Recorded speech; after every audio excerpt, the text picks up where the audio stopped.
Interviewers love asking about Node.js streams because most developers use them without understanding what's actually happening under the hood. Let's fix that. Node.js provides 4 fundamental stream types. First, readable streams let you read data from a source. Second, readable streams let you write data to a destination. Third, duplex streams are both readable and writable at the same time. And fourth, transform streams are a special kind of duplex that can modify data as it flows through. Let's start with readable and readable streams. A readable stream pulls data from a source like a file or an HTTP request body. Think of FS.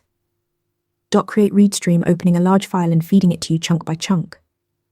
On the flip side, a readable stream pushes data to a destination. When you use FS. .create write stream or write to an HTTP response, you're using a readable stream to send data out efficiently. Duplex streams combine both capabilities. They can read and write independently.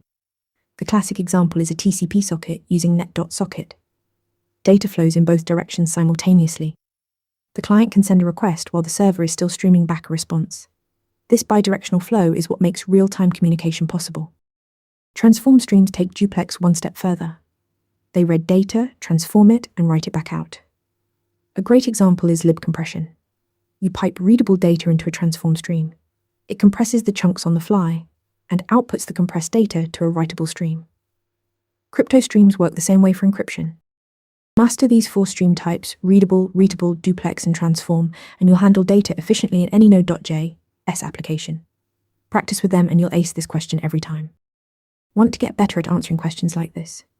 With Interview Mentor, you practice real interview questions out loud. You get personalized feedback and a grade on every answer, and you can track your improvement over time.